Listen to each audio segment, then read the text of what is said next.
covering the Northern Bahamas. You're watching the Bahamas Tonight, Northern Edition. Welcome back. As administration staff and students of the Bishop Michael Eldon High School settle into the new school year, that private institution has reason to celebrate. Our Sabrina Brown has the details.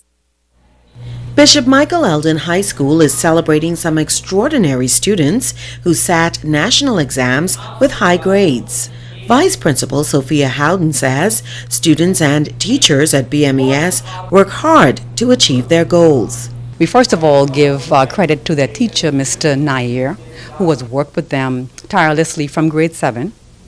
And we also speak about our PACE program here that allowed these students to be accelerated, because when they joined us in grade 7, they would have been diagnosed and tested to confirm that any gaps that they have would be addressed using the PACE program.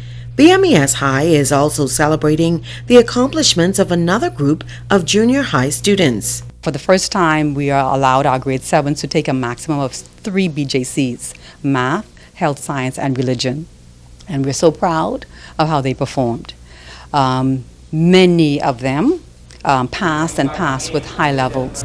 She explains why students are encouraged to sit national exams early. When our children go to college, the reports that they send back to us is that because they've been able to complete their BGCSE, take SAT 2 subjects, take advanced placement subjects, their first year of college is that much easier.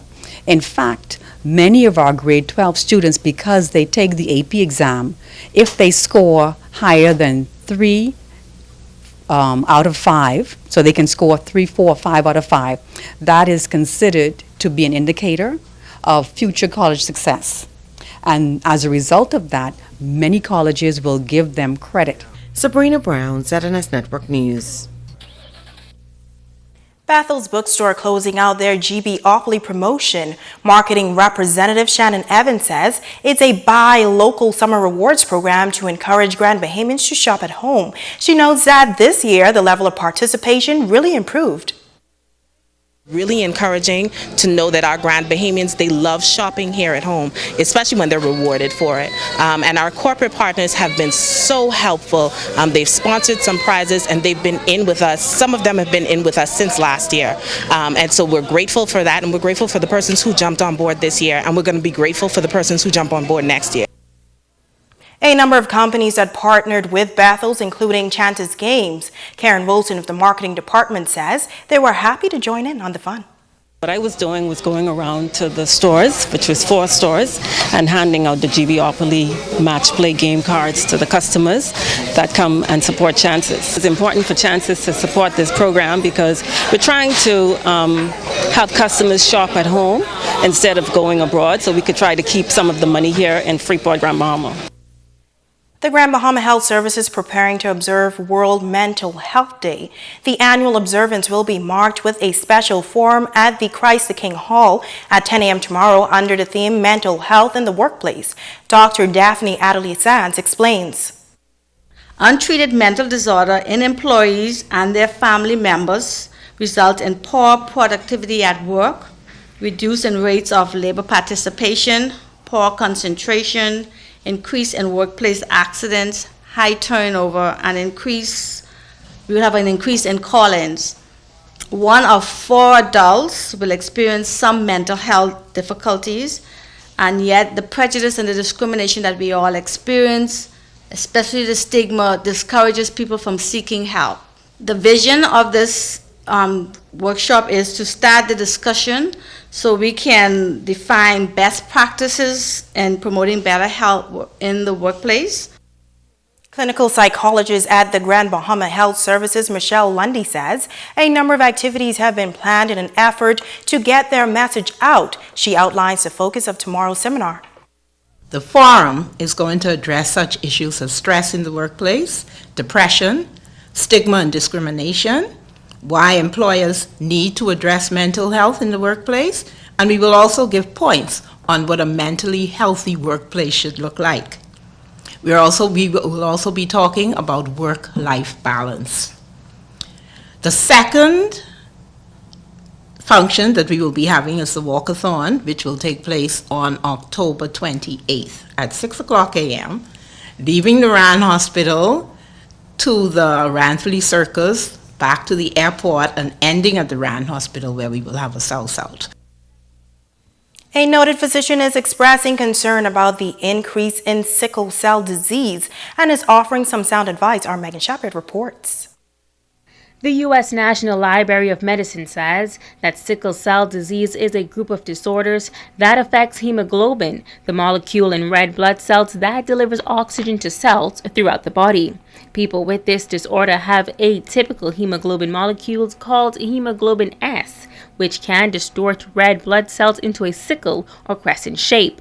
According to Dr. Rupai, the disease that was founded in 1910 is prevalent in black people. And in the Bahamas and the Caribbean, 11% of our population have either sickle cell disease or sickle cell trait. Sickle cell trait is when you get the sickle from only one parent. Sickle cell disease is when you get the sickle from both parents, which gives you a very serious disease which can be deadly. Many persons die within the first 20 years of life. However, with modern technology, modern treatment, we are now able to save the lives of many sickle cell patients. Dr. Rupai says that parents with sickle cell disease should be made aware because it is an inherited disease. While it does not show up in infants between 9 to 12 months, he says there are some signs that parents should be on the lookout for as their children grow up. The first thing you may notice is that the child becomes yellow or jaundiced. The next thing you may notice is what we call the hand-foot syndrome. The little child was walking and stopped walking. And when you look at the feet are swollen. If you then look at the back of the hands, they are also swollen. And so swelling of the hands and feet. And then the tummy. Sickle cell disease causes enlargement of the liver and the spleen. And so you'll find a child who had a normal flat tummy all of a sudden have a very enlarged tummy. And this is when the problems start. They start to have what is called crises. Dr. Rupai was instrumental in the formation of the Sickle Cell Awareness Committee on Grand Bahama in 1972. He says that they have received great support and donations over the years to help make a difference in the community. To run a movement, you need to have machines, the electrophoresis machine, which makes the diagnosis, and you need implements to maintain it. Also, there are patients with sickle cell who are relatively poor and need assistance. Without assistance, they might not live. And so that is one of the tenets of the Sickle Cell Committee and Association, is to provide for all people with sickle cell support. A number of persons will be honored for their work with the committee over the years. Megan Shepard, ZNS Network News. Stay with us. Ricardo Lightborn is next with a check on sports.